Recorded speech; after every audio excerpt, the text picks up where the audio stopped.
Sabeel, you are chasing the story about Donald Trump, another ongoing story that we're always talking about, and his claim about thousands of protesters. Well, there was an article that came out that said, well, there were some Muslims celebrating on 9/11. What do you got?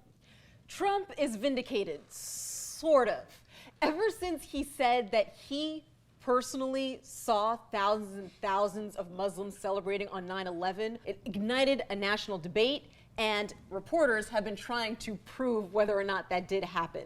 So we are joined by the guy who broke the story. We've heard from all the politicians, Mark Mueller from the Star-Ledger. Mark, you dug deep. You know, we heard from Mayor Steve Fulop from Jersey City, who said none of this happened. We heard from Mayor Rudy Giuliani from New York, who said, yep, there were pockets. But pushing the politicians aside and all the political rhetoric, you dug deep, you went door to door, you talked to people in Jersey City. What'd you find? Yeah, first I want to sort of disagree with one thing, that Trump was vindicated. We didn't find that Trump was vindicated at all. Trump said he saw thousands of people on television.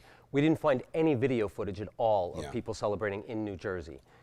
So I think it's not fair to say that he was vindicated, or even a little bit vindicated. Without video, you sound convinced that your sources were credible enough that something did happen. There were actually people in America, Muslims, celebrating the collapse of the towers. Yeah, well, I think what we have for the first time is people putting their names to it, going on the record, and you have a retired police captain who said, I cleared this roof of 20 to 30 people dancing, celebrating on the roof of 6 Tunnelly Avenue. No one's ever said that before. One of the things that someone said to me is, well, why are they finally talking after 14 years? Why didn't they say something before? It's a good question. Yeah, it is a good question.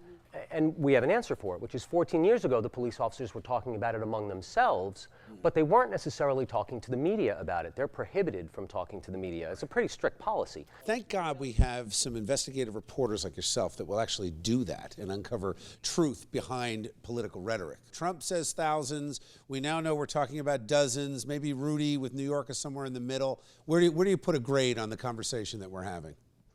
What do you mean by a grade? Well, is it the truth-o-meter? Where is it? Are we somewhere over here? Or where are we? I mean, if we're talking about... Is it a truthometer? Is that the proper way to say that? It is, actually. If we're talking about Trump's claim, I think it's baseless.